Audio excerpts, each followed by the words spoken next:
Gadget Junkie here. In this video, I'm featuring this torque screwdriver set that was sent over to me to showcase for you guys. I'm going to bring you guys in so you guys can take a close look at this torque screwdriver. Then I've got some scope rings here we're going to torque down, give you guys a quick demo. If you're ready, stand by. So this set comes in a really nice storage case, as you can see here. Inside, you're going to find your user manual, your torque screwdriver, an extension, some sockets, 6, 7, 8, 9, 10 millimeter, and then you're going to get some bits. So you got Phillips head, flathead, and an extension bit there for additional sockets if you need something that's not already included. And you also have your hex bits as well as your Torx bits there. So guys, this screwdriver is very well made. These green surfaces here are rubberized, so if your hands are wet or if you got some solvent or something on your hands, this here is going to provide some grip.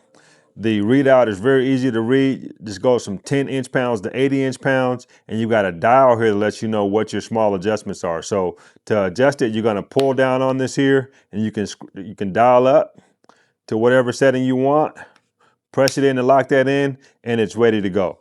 So I'm going to set this up, and then we're going to run the torque on all this here just so you guys can get a feel for how this here works. So I typically like to walk my rings around in steps. So I'm going to set this here up at 15 inch-pounds to get started. So it's already at 10. I'm going to dial this up to 15. I know it's at 15 because the 5 is in the dial there and the indicator is between 10 and 20. Let's lock that in at 15, and we're going to go around these here in diagonal pattern. So that you hear the click there. Boom. Boom. Boom. That's 15 inch-pounds. All right, now I'm going to put this up to 18 inch-pounds to finish those off. 8.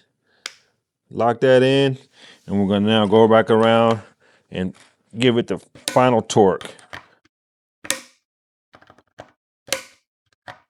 And this is how I typically like to set my scope rings because I want to make sure that they don't twist on me as they're being torqued down.